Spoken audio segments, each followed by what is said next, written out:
उम्मीद है सब खैरियत से होंगे। आज हम मैट्रिक का 10th क्लास का टॉपिक है, चैप्टर नंबर 18 का जो टॉपिक है फ्यूजन रिएक्शन स्टार्ट करेंगे। आखिरी टॉपिक है, हमारा चैप्टर एंड हो जाएगा।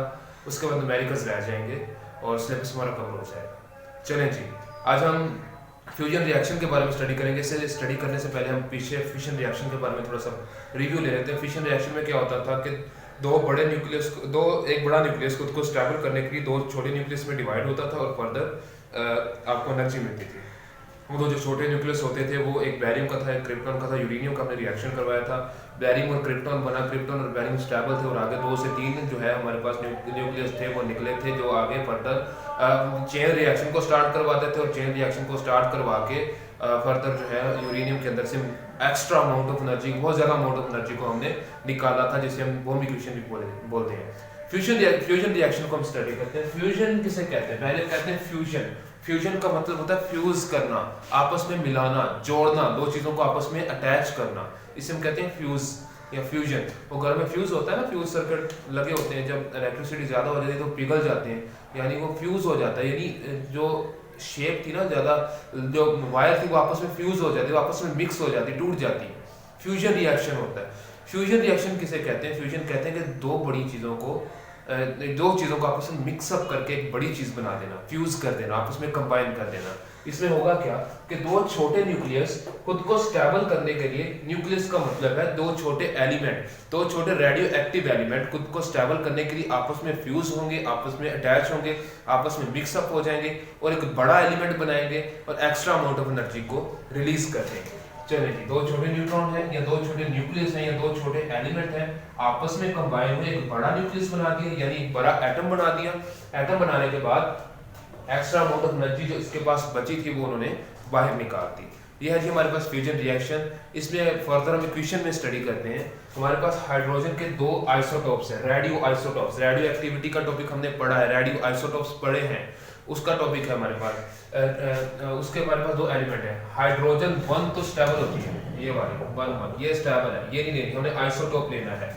जब ड्यूट्रियम को और ट्रिटियम को, दोनों अनस्टेबल हैं, दोनों को स्टेबल होने के लिए आपस में अटैच होना पड़ेगा, एक दूसरे के साथ इनको मिलना पड़ेगा, तो दोनों आपस में अटैच होते हैं। जब ये दोनों आपस में अटैच हो जाएंगे तो एक हीलियम का एटम बनेगा। अब ये बड़ा एटम है, हाइड्रोजन छोटा एटम होते हैं, आपको पता है फर्स्ट एटम है पीरियोडिक टेबल का, सेकंड जो है वो बड़ा एटम है। उसके आगे जैसे आप फर्दर प्रोसीड करते जाएंगे मैस इंक्रीज होता जाता है। इनका मैस 2 है, इनका मैस 3 है। इनका जैसे पीरियोडिक टेबल में आगे आप प्रोसीड करते जाओगे मैस इंक्रीज होता जाएगा, एलिमेंट बड़े होते जाते हैं। तो दो छोटे एलिमेंट मिले और एक बड़ा एलिमेंट बना दिया।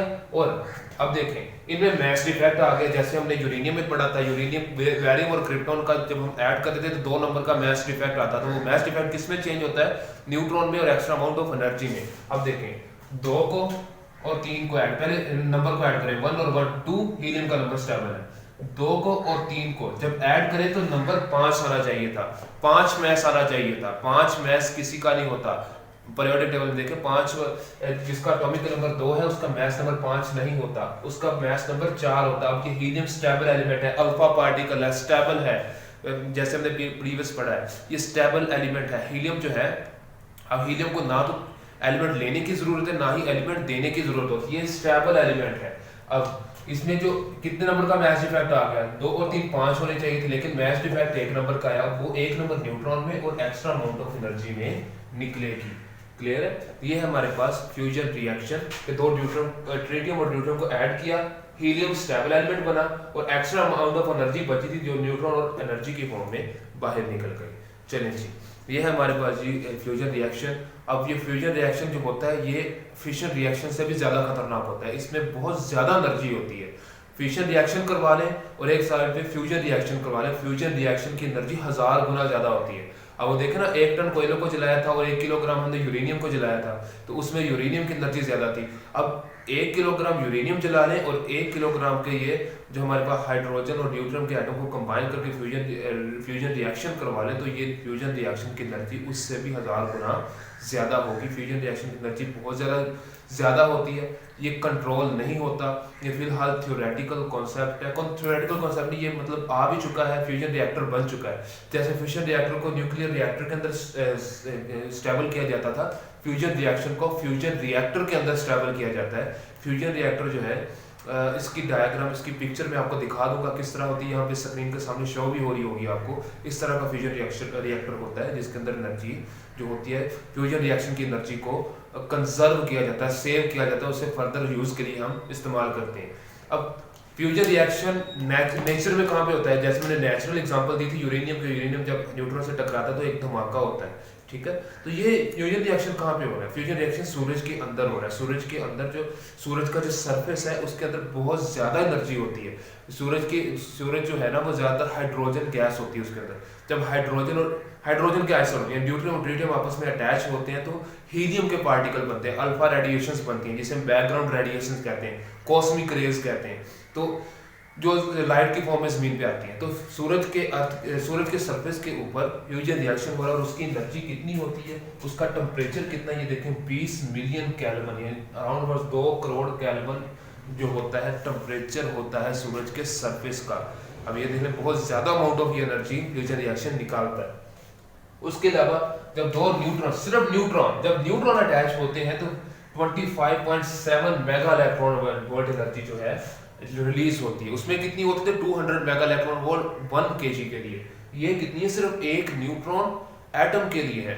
सिर्फ एक न्यूट्रॉन दो एटम जब अटैच होंगे, सिर्फ एक एटम की है, वो बहुत ज्यादा अमाउंट की एनर्जी थी। ये सिंपल एक एटम की एनर्जी है और 1 केजी में तो बहुत करोड़ों एटम होते हैं। तो आप अंदाजा लगा लें कि फ्यूजन रिएक्शन कितनी एनर्जी को रिलीज करता है।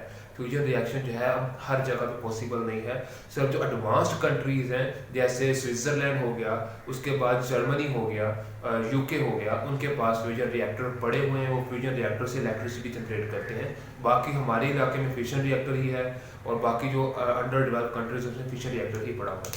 चलें जी, रेडियो एक्टिविटी वाला एक टॉपिक रह गया था। रेडियो एक्टिविटी क्या होती है? रेडियो एक्टिविटी कहते हैं वो प्रोसेस, रेडियो आइसोटोप्स वाला जो टॉपिक हमारा रह गया था। रेडियो आइसोटोप्स क्या होते हैं? ऐसे आइसोटोप्स जो रेडिएशंस को इमिट करते हैं उसे हम बोलते हैं रेडियो आइसोटोप्स। यानी अब आइसोटोप्स, अब देखें दो तरह के एलिमेंट होते हैं, एक नेचुरल रेडियो एक्टिव एलिमेंट होता है, एक आर्टिफिशियल रेडियो एक्टिव एलिमेंट होता है। नेचुरल रेडियो एक्टिव तो वो होते हैं जो 82 के एटॉमिक नंबर 82 से आगे है, वो तो सारे नेचुरल है। जिनका एटॉमिक नंबर 82 से कम है उनको अगर हमने खुद से रेडियो एक्टिव बनाना हो तो हम उसके अंदर कुछ इम्प्योरिटी ऐड करते हैं, कुछ न्यूट्रॉन उसके अंदर ऐड करते हैं, उसको खुद से जो स्टेबल होते हैं ना, खुद से उसको डिस्टर्ब करते हैं। जब वो डिस्टर्ब हो जाते हैं तो खुद को स्टेबल करने के लिए एनर्जी निकालते हैं, तो वो हो जाती है हमारे पास आर्टिफिशियल रेडियो एक्टिविटी या रेडियो आइसोटोप्स।